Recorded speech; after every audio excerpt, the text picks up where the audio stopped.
बेटी ने मुझे बताया पुलिस कांस्टेबल है, रफीक ने ज्यादती की है।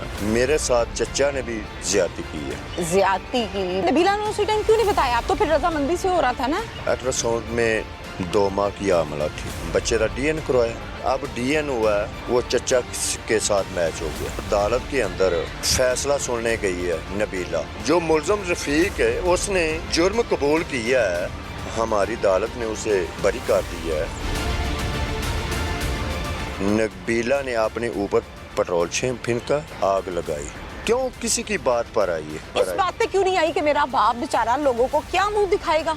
मैं बाप को जलील करवा रही हूँ, ये क्यों नहीं समझ आई? ये समझ आ गई कि रफीक ने कहा ऐसे करो तो ओके, चाचे ने कहा ऐसे करो तो ओके।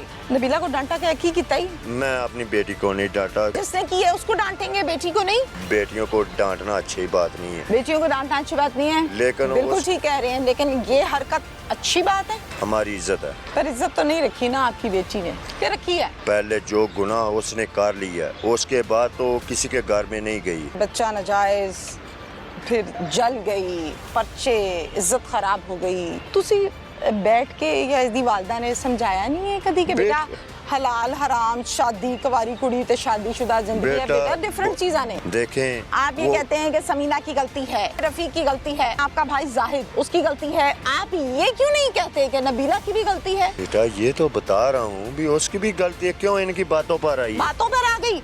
आज कोई कहेगा कि जाओ चली जाओ बाहर, वो सामने बंदा खड़ा हुआ है उसके साथ, तो चली जाएगी।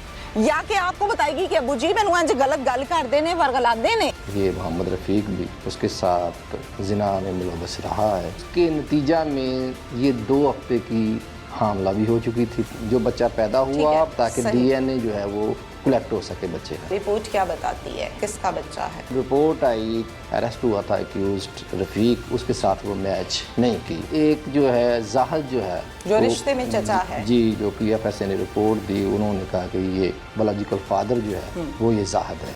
अस्सलाम वालेकुम, प्रोग्राम पुकार के साथ मैं हूँ आपकी मेज़बान तहमीना शेख। जिना बर्न सेंटर ये लाहौर में है, सरकारी अस्पताल जहाँ पर तमाम जले हुए लोगों का इलाज किया जाता है जो क्रिटिकल कंडीशन में होते हैं। नबीला ज्यादती हुई, जुल्म हुआ, क्या कुछ हुआ जब ये थी 13 से 14 साल की, और फिर अब ये है 17 से 18 साल की और इस बर्न सेंटर में एडमिट है। डॉक्टर्स ने कहा कि 86% बॉडी जल चुकी, अपने आप पर पेट्रोल छिड़का और अदालत में आग लगा ली। आप भी ये कहते हैं 15-20 दिन हो गए हॉस्पिटल में रहते हुए कि 71% इनकी बॉडी जो है वो अब हो गई है, रिकवर हो रही है, बोल नहीं सकती, इशारा करती है। किसने ज्यादती की, किसके नाजायज बच्चे को जन्म दिया और किसके पीछे अपने आप को आग लगाई, ये सब आपको दिखाते हैं। जावेद इकबाल साहब मौजूद है मेरे साथ जो कि नबीला के वालिद साहब हैं। जब इस बच्ची के साथ मसला बना था तब उम्र थी 13 से 14 साल और इस टाइम है 17 साल की। ये बाप, इसकी बीवी यानी कि नबीला की माँ, ये दोनों हॉस्पिटल में हर टाइम अपनी बेटी के पास एज अटेंडेंट उसकी निगहदाश्त कर रहे हैं, उसका ख्याल कर रहे हैं। क्या नाम है आपका पूरा? जावेद इकबाल। जावेद इकबाल। जावेद इकबाल साहब कितनी उम्र है? तकरीबन 40-42 साल। जब ये सब क्या बनी नबीला के साथ, मुझे बताएं जरा तसल्ली के साथ, और माइक ऊपर करें।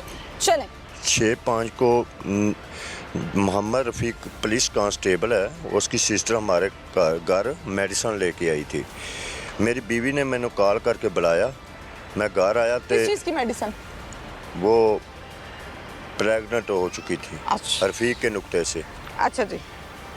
आया कि मेरी बीवी ने कॉल करके मुझे घर बुलाया, मैं घर आया तो रबीना जी रफीक दी सिस्टर मेरे घरों बाहर निकल के जा रही थी। रुबीना की कितनी उम्र है? तकरीबन को 28-30 साल होगी। अच्छा।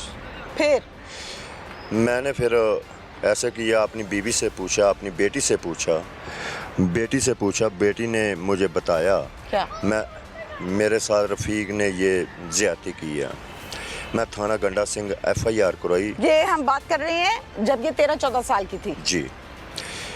मैं FIR करवाई, तमाम मेडिकल करवाए।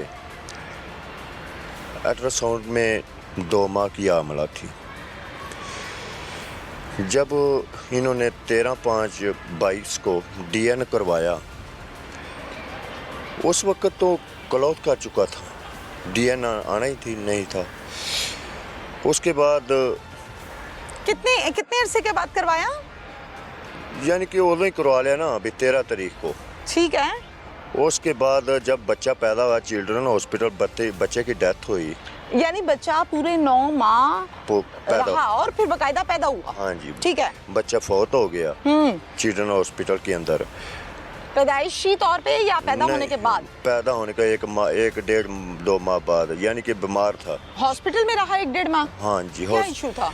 वो पता नहीं क्यों बीमारी थी, वो हम बचाने की कोशिश करते थे। बेटा था बेटी? बेटा था। अच्छा। और माँ ठीक थी? नायला ठीक थी? हाँ ठीक थी। अच्छा। तो जब बच्चा फौत हुआ, डीएन मैं अदालत में लै गया, उन्हें किया बच्चे का डीएन करवाया। डीएन रिपोर्ट जी वो नील आई। आया कि क्या हुआ भी मोहम्मद रफीक जो पुलिस कांस्टेबल है, तो मेरा भाई जाहिद, ये दोनों दोस्त थे। आपका भाई जाहिद यानी कि नायला का चचा या ताया? चचा। ओके। फिर नबीला अब बताती है, हमें नहीं पता। मेरे साथ चचा ने भी 2-3 बार ज्यादती की है। रफीक ने कई बार ज्यादती की है, कई बार। ठीक। आया कि अब डीएन हुआ है, वो चचा के साथ मैच हो गया। अच्छा, 12/5 को अदालत के अंदर फैसला सुनने गई है नबीला। कोई कहता है कैसे कह रहा है, कोई कैसे कह रहा है, नबीला घर से आई है, कोई कहीं कह रहा है, कोई कहीं कह रहा है। साथ कौन कौन गया था? मैं अदालत के अंदर मैं और मेरी बेटी थे। बस? जब मैं तरीक ते जदों भी आंदा सा, मैं तो मेरी बेटी आंदे सा जाते हैं, कोई किसी किस्म की परेशानी नहीं सी। सही।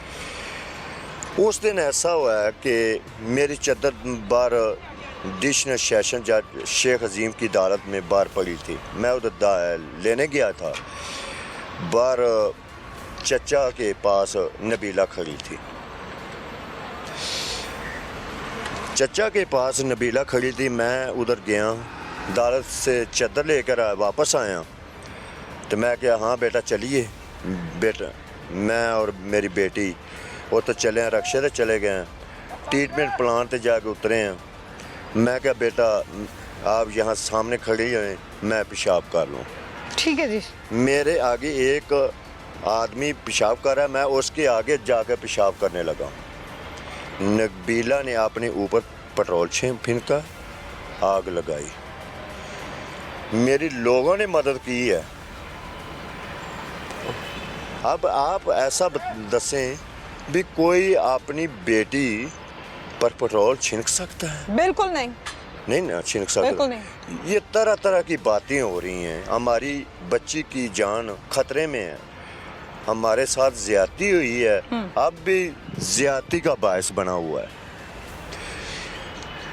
उन नबीला अब ठीक होगी फिर ही बताएगी ना भी मुझे किसने पेट्रोल दिया है, पेट्रोल और माचिस किसने दी है। हमें क्या पता है, मुझे पूछ रहे हैं। कौन पूछ रहा है? तमाम तरह तरह की बातें कौन पूछ रहा है?